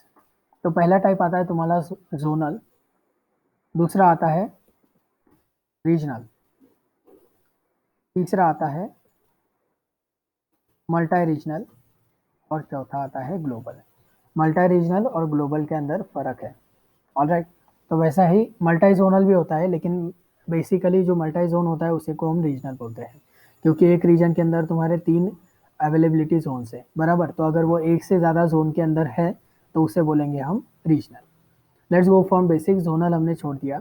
तो जो सर्विस एक जोन के ऊपर डिपेंड करेगा, मतलब अगर मुझे सर्विस लॉन्च करना है, जैसा जोनल सर्विस है EC2, जब मैं EC2 का सर्वर लॉन्च करता हूँ, तो सर्वर देते वक्त मुझे उसे पहले बोलना पड़ता है रीजन कौन सा है, और रीजन के अंदर अवेलेबिलिटी जोन कौन सा है। So I need to specify the AZ, और जो एजी में स्पेसिफाई करता हूँ उसी एजी के अंदर मेरा सर्वर बनता है। तो EC2 सर्विस तुम्हारा हो गया zonal. Then you have regional. Now let's say तुमने क्या किया, तुमने दो अवेलेबिलिटी जोन को मिला के EC2 सर्विसेज लॉन्च किए अलग अलग, और तुमने उनका एक क्लस्टर बनाया। तो अब तुम्हारा जो क्लस्टर बना है, चूंकि तुम्हारा क्लस्टर 2 जोन्स में फैला है, now it will be called as regional. Alright, because now you are having your clusters into multiple regions, multiple zones of the same region, तो उसे बोलेंगे regional. Now scale back one more point about. तो अगर हम बोलेंगे multi regional, तो multi regional का मतलब होता है कि तुम मल्टीपल रीजन्स के अंदर तुम्हारी सर्विस को रखे हो। ये आता है तुम्हारा डिस्ट्रीब्यूशन नेटवर्क। सो लेट्स से तुम एक एप्लीकेशन बनाते हो और उस एप्लीकेशन को तुम्हें मल्टी रीजनल लेवल के ऊपर अप्लाई करना है। Now you are talking about spanning into more than one continent also. तो मल्टी रीजन कैसा होगा, लेट्स से कि तुमने US ईस्ट का एक रीजन पकड़ लिया और तुमने APAC का एक रीजन पकड़ लिया। तो तुम्हारा एक रीजन हो गया US वाला, अलग कॉन्टिनेंट, एक हो गया एशिया पैसिफिक वाला, इंडिया, अलग continent. So now what you are doing is you are working on a multi regional basis. तो यहाँ पे तुम, इसे बोला जाता है multi regional, and you are working actually globally here, but then you have a separate type of service that is called as global. ये जो सर्विस है ये पूरे ग्लोब में स्पैन करता है, तो इसके लिए रीजन सिलेक्ट करने की ज़रूरत नहीं होती। Literally you do not need to select the region when you go for the global service. और हम सबसे पहले जो सर्विस सीखने वाले, that is going to be the global service. We are going to study S3। तो S3 ये global service है। S3 के अंदर अगर तुम्हें स्पेसिफाई करना है तो तुम एक रीजन स्पेसिफाई करते हो, लेकिन फिर भी S3 जो है वो ग्लोबल स्पैन ही रखता है। उसका नाम भी तुम लोकल तरीके से नहीं रख सकते.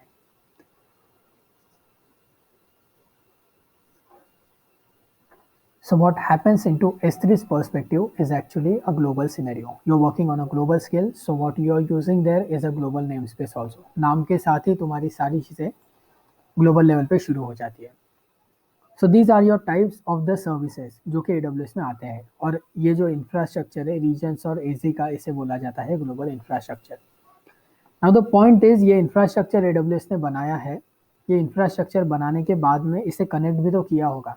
ऐसा तो नहीं है कि अगर AWS को इंडिया में सर्वर बनाने का है, गवर्नमेंट से परमिशन लेगा, लेकिन गवर्नमेंट से इंटरनेट भी थोड़ी लेगा, गवर्नमेंट से कनेक्टिविटी थोड़ी लेगा.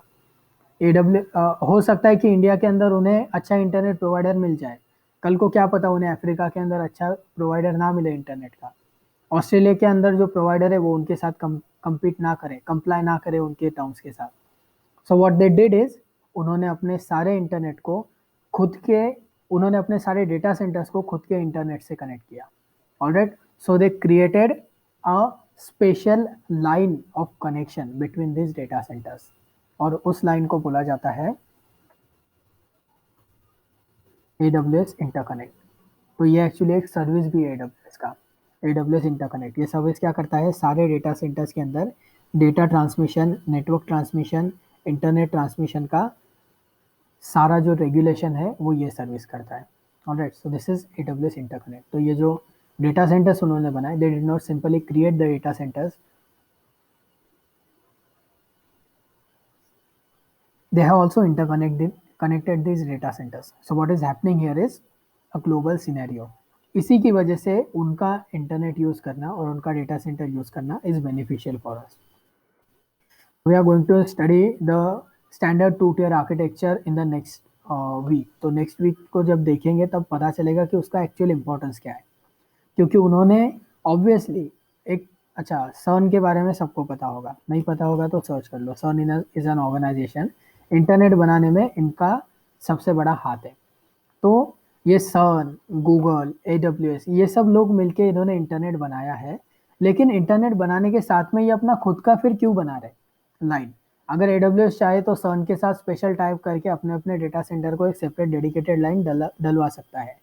But why did they take the effort and design their own infrastructure, क्योंकि उन्हें उनकी जो सर्विसेज थी, they wanted to keep their data transmission secret, private and encrypted. तो ये तीनों चीज़ें अकम्प्लिश होती है अगर एक ही बार वो अपना डेटा का लाइन डाल दें. बिकॉज अल्टीमेटली हमने लीज लाइन में देखा था कि अगर किसी का इंटरनेट यूज़ करना है तब भी उसके साथ कॉन्ट्रैक्ट करना पड़ता है.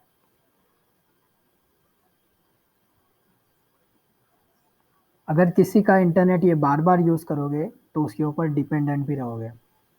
So what this means is, कहीं पे अगर डिसरप्शन आ गया, डिसरप्शन किसी भी तरह का हो सकता है, तो तुम्हें वहाँ पे उस सिचुएशन को फेस करने के लिए फिर से मैनेजमेंट को घुमाना पड़ेगा. हर वक्त तुम्हें ब्रेनस्टॉर्मिंग करना पड़ेगा, हर वक्त तुम्हारे दिमाग को सरदर्द है वो. उसके लिए they just created their own lines. एक बार वो इंटरनेट सेटअप कर दिया, आगे उनका बेनिफिट रिप ऑफ हो जाएगा. दे know that. Now another important point here regarding this interconnect is, यहाँ पे इन्होंने अवेलेबिलिटी जोन्स बनाए. Now the question is,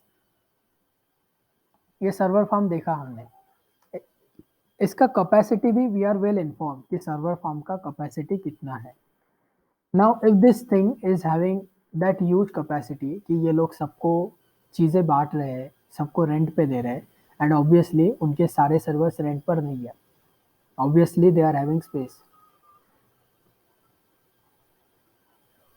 the basic thing that you can deduct this from is, AWS अपने को server दे रहा है फोकट में, सीखने के लिए भी दे रहा है, लेकिन सर्वर फार्म तो यूज हो रहा है. इसका मतलब क्या है कि उनके पास मोर देन इनफ अवेलेबल है. इतना कंपनीज भी यूज नहीं कर रही जितना उनके पास है. तो अगर उनके पास इतनी सारी चीजें हैं, देन उन्होंने ये 3 डेटा सेंटर बनाने का काम किया क्यों, ये 3 डेटा सेंटर बनाने की जरूरत क्या थी. So the concept here is fault tolerance. Fault tolerance का मतलब क्या, लेट सपोज कि AWS का डेटा सेंटर है, बहुत बड़ा डेटा सेंटर है, वहाँ पे तुमने डेटा स्टोर कर दिया, इंटरनेट अवेलेबल है, AWS सारी देखभाल कर रहा है, यूपीएस वगैरह उनके पास सारी चीज़ें हैं, किसी भी चीज तरह से वो फेल नहीं जा सकता. इन्होंने 24/7 वहाँ पे इंजीनियर्स भी रखवा दिया। इंटरनेट अनइंटरप्टेड है, पावर सप्लाई अनइंटरप्टेड है, लेकिन नेचर तो कंट्रोल नहीं कर सकता ना एडब्ल्यूएस। नेचर को क्यों नहीं कंट्रोल कर सकता? अर्थक्वेक आ गया, डज एडब्ल्यूएस हैव अ से इन इट?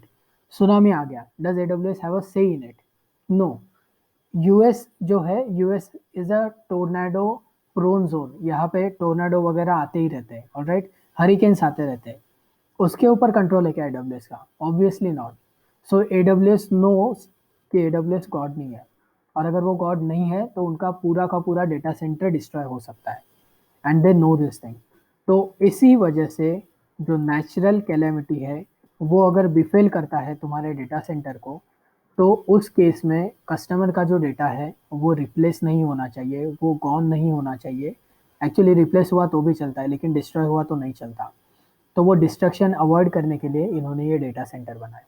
और ये जो डेटा सेंटर है, इनके जब पॉइंट्स डिसाइड हुए तो ये ऐसा डिसाइड नहीं हुआ कि इंडिया है तो इंडिया के अंदर कर दो। अभी इंडिया के अंदर उन्होंने मुंबई में किया है, और Mumbai is actually flood prone. Alright, हमें पता है मुंबई की बारिश कितनी फेमस है, और ये चीज़ ऑब्वियसली एडब्ल्यूएस को भी पता है। तो फिर उन्होंने मुंबई में क्यों रखा server? So what they did basically is, उन्होंने जो लोकेशंस कैलकुलेट किए हैं, they have kept the locations apart from each other based on the tectonic plates. तो टेक्टोनिक प्लेट्स क्या होते हैं? Tectonic plates are one of the core parts of our earth core. तो हमारे जिस सरफेस के ऊपर हम है वो टेक्टोनिक प्लेट्स के ऊपर बना होता है, और वो अर्थक्वेक को रेगुलेट होता है। तो टेक्टोनिक शिफ्ट की वजह से रेगुलेशन आता है अर्थक्वेक का। तो उन्होंने उस कैलकुलेशन के हिसाब से ऐसी लोकेशन ढूंढी है which are not earthquake prone, first point. दूसरा पॉइंट, अगर अर्थक्वेक आता है तो एक प्लेट पर आएगा और वो दूसरी प्लेट को इम्पैक्ट करेगा, लेकिन वो इम्पैक्ट कहीं किसी रेंज तक ही सीमित होता है। तो उन्होंने वो रेंज कैलकुलेट करके डेटा सेंटर को प्लेस किया, ताकि एक जगह अगर अर्थक्वेक आए तो वो दूसरी जगह को इम्पैक्ट ना करे। ऑब्वियसली हरिकेन्स वगैरह जो होते हैं ये तो एक जगह आएगा दूसरी जगह को इम्पैक्ट नहीं करेगा, लेकिन earthquakes are a big scenario. तो इसी के लिए उन्होंने अर्थक्वेक को कैलकुलेट करके, कैलेमिटी को कैलकुलेट करके, सुनामी आया तो सुनामी पूरे एक शोर को इम्पैक्ट करता है। तो ये सारी चीज़ों को कैलकुलेट करके they have place the data centres at the positions, ताकि अगर एक जगह पर नेशनल कैलेमिटी आए तो वो दूसरे डेटा सेंटर को इम्पैक्ट ना करे। ये चीज़ हमारे पहले के पॉइंट को प्रूव करती है कि व्हेन दे से कि मुंबई के अंदर डेटा सेंटर है, तो तीनों डेटा सेंटर मुंबई के अंदर नहीं है। Mumbai is just a signifying region. हो सकता है कि चेन्नई के अंदर एक डेटा सेंटर रखा हो, alright, we do not know about it. तो उनका जो डेटा सेंटर का प्लेसमेंट है वो इस चीज़ के ऊपर बेस्ड है, and this all comes under their global infrastructure. तो ये जो ग्लोबल इंफ्रास्ट्रक्चर का पॉइंट है, ये वाला पॉइंट पूरा पढ़ लेना, इसके अंदर you will also learn some other things, और इनका अपकमिंग रीजन्स भी होता है। ऑलराइट, तो जब मैंने क्लाउड सीखा था ये 71 था, now it is 77 and 24 launch region से, तो ये अवेलेबल होने वाले हैं। Alright, so these things keep on increasing, तो इसका अपने को कैलकुलेशन रखना पड़ता है। ये 19 लास्ट टाइम मैंने देखा था ये 190 समथिंग था, अभी ये 216 हो चुका है। तो अपना नेक्स्ट पॉइंट है अभी edge location. So now you know कि डेटा सेंटर है, डिस्ट्रीब्यूशन हो रहा है, सब कुछ हो रहा है, इंटरकनेक्ट भी है। Now another point that comes is CDN. CDN का मतलब होता है कंटेंट डिलीवरी नेटवर्क। ऑलराइट, तो इनका एक सीडीएन है, और इन्होंने सीडीएन भी खुद का बनाया है। तो अब ये सीडीएन बनाने की क्या ज़रूरत थी? So basically the point was, जब ये तुमको सर्विस का डिलीवरी दे रहे हैं तो वो फास्ट होना चाहिए, and for that fast delivery they need to ensure कि उनका जो लेटेस्ट सर्वर है वो तुम्हें सर्व करे। इसका मतलब क्या? लेट से तुम डेटा मंगाते हो, तुम्हारा जो क्लाइंट है उस क्लाइंट ने क्या किया, डेटा अपने यूएस वाले सर्वर पर रखा। यूएस के सर्वर से डेटा सबसे पहले एडब्ल्यूएस के इंटरकनेक्ट लाइट से इंडिया में आता है, और इंडिया के सर्वर से तुम्हें मिलता है। Still it is going to cause at least milliseconds of delay. लेकिन अगर इसी का एक कॉपी तुम्हारे इंडिया के लोकेशन पर स्टोर हो जाए तो तुम्हें ईज ऑफ एक्सेस मिलेगा, तुम्हें जो रेंडर होगा वो तुरंत होगा। तो इस वजह से उन्होंने बनाया edge location. What edge location does is, let's say कि तुमने एक वेबसाइट को हिट किया, जो वेबसाइट इंडिया में आज तक हिट नहीं हुआ। जब तुम उस वेबसाइट को हिट करते हो, वो एडब्ल्यूएस के ऊपर चल रहा है, तो एडब्ल्यूएस कैशे क्रिएट करता है। कैशे मतलब क्या होता है? Local copy in the server.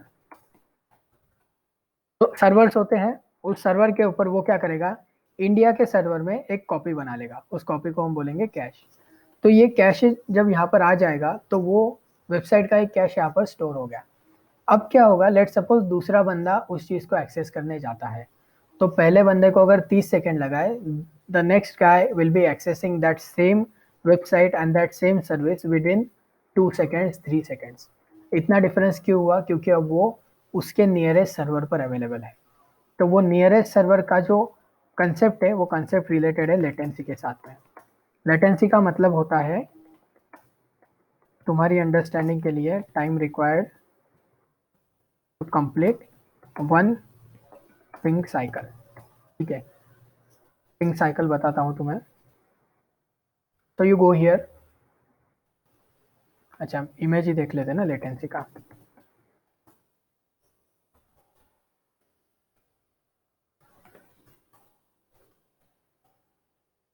Those who do not know, let's say तुम्हारे पास एक तुम्हारे पास एक कंप्यूटर है and then you are connecting with another computer. ये कंप्यूटर हो सकता है, सर्वर हो सकता है, वेबसाइट हो सकती है, कुछ भी। बेसिकली जो भी चीज़ को तुम एक्सेस करोगे वो एक सर्वर से ही आएगी। So this is essentially going to be the server. तो लेटेंसी क्या होती है, तुमने यहाँ पर google.com टाइप किया, तुम्हारा इंटरनेट गया सर्वर पे, google.com की वेबसाइट उठाई और वहां से रिटर्न आया। जाने को इसको लगे 300 मिली सेकेंड, आने को लगे 400 मिली सेकेंड। तो टोटल जो हाथ था वो 700 मिली सेकेंड तुम्हें लगा। So 0.7 second is your latency. समझ गए? Latency is the time that is required for your computer to go to the server and fetch the data back. तो ये लेटेंसी को रिड्यूस करने के लिए एज लोकेशन बनाया गया है। तो एज लोकेशन तुम्हें क्या प्रोवाइड करता है? Edge location is also providing you low latency. और लो लेटेंसी का मतलब होता है फास्ट डिलीवरी। तो हमने जो पॉइंट देखा कि इन्होंने CDN बनाया, तो CDN बनाया फास्ट डिलीवरी के लिए। फास्ट डिलीवरी कब होगा? जब लेटेंसी कम होगा। और लेटेंसी कम होगी? जब तुम्हारा कॉपी लेटेस्ट सर्वर से तुम्हें फेच करके मिलेगा। Alright, now you have some experience people and many of you are interested, इसके लिए मैं बहुत से टॉपिक फास्ट कवर कर रहा हूँ। So if you have any questions at any point, just unmute the audio और तुम्हारा क्वेश्चन तुम बोल सकते हो, या फिर तुम्हें टाइप करना है तो तुम टाइप भी करके दे सकते हो। अगर कोई चीज़ नहीं समझ आ रही तो तभी इंटरप्ट कर दिया करो, because since you are good with the flow तो मैं ज़्यादा कंटेंट तुम्हारा कवर कर रहा हूँ। And we are also having only 2 days to cover all of your content. तो इसके लिए हम इतना फास्ट ले रहे हैं इसको। सो basically that's all about your global infrastructure. और ये ग्लोबल इंफ्रास्ट्रक्चर बहुत इंपॉर्टेंट चीज़ है। All right, every topic that we are covering is going to impact straight away your interview। ये ग्लोबल इंफ्रास्ट्रक्चर को समझने के बाद में जो क्लस्टर डिप्लॉयमेंट आता है ना, उस वक्त भी तुम्हें ये चीज़ मैटर करेगी। All right, there are concept into our course are like high availability, then you have fault tolerance, तुमने ऊपर ही देख लिया, then you have disaster recovery. All right, ये सारे टर्म सर्च मारना। You have backup and disaster recovery. So these are standard terminologies, और ये टर्मिनोलॉजीज बिग डेटा के डोमेन में these are a huge deal. क्योंकि भाई तुम्हारा अगर वेबसाइट डाउन होता है तो वो वेबसाइट अगर सिंपल वेबसाइट है, जनरल ट्रैफिक हैंडल कर रहा है तो ठीक है, लेकिन अगर तुम्हारा इंपॉर्टेंट डेटा वाला ट्रैफिक डाउन होता है वेबसाइट पे, that is not acceptable. 1 minute के लिए फ्लिपकार्ट बंद होना, इसका मतलब करोड़ों का रेवेन्यू लॉस होता है। That's why these people highly rely on these concept. और ये सारे कंसेप्ट सोल्यूशन आर्किटेक्ट के एग्जाम में भी आते हैं। अब मैं बार बार उस एग्जाम का रेफरेंस इसके लिए लेता हूँ because it is a global standard, और ग्लोबल स्टैंडर्ड को हमें फॉलो करना है। So right now we are going to go with Amazon console only. सबसे पहले अमेजॉन सीख लेंगे। AWS सीखने को तुम्हें थोड़ा टाइम लगेगा, तो सबसे पहले AWS सीखेंगे, और जब GCP कवर करेंगे तो ये सारी चीज़ें इससे एटलीस्ट 5 गुना स्पीड में कवर होने वाली है।